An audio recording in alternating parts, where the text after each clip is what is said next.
كيف تنشوفوا اليوم وشفتيو الجميع ف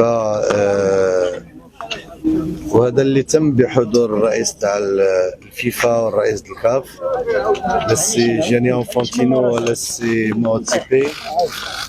شيء مؤسف جدا اليوم في الرياضة هو أن يحرم فريق وطني مغربي يستعد لمدة 6 أشهر بصورة مسترسلة وبصورة جدية باش يشارك في الشان ويمشي يدافع على الحظوظ نتاعو ويدافع على اللقب نتاعو.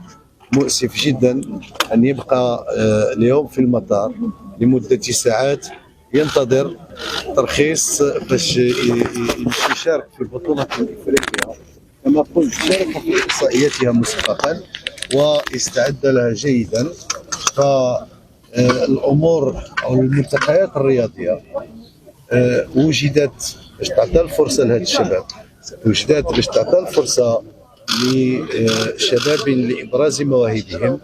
وما نعيشه اليوم أن الفريق الوطني المغربي لحد الساعة وموجود هنا في قاعة الانتظار شيء مؤسف في حق كما قلت شباب اشتغلوا لمدة سنوات واستعدوا لهذه التظاهرة لمدة أشهر واستعدوا على جميع الجوانب للمشاركة في التظاهرة من جهة والدفاع عن لقبهم من جهة ثانية.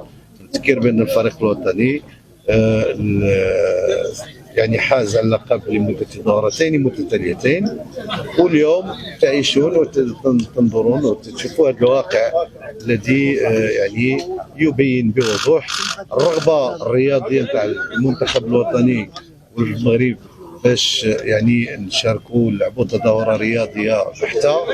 وكتشوفوا الانتظار كما قلت تاع هذه المجموعة الشباب الذين اشتغلوا لمدة سنوات من أجل هذه المشاركة ولا زالوا ينتظرون هذا الترخيص للتمكن من الذهب.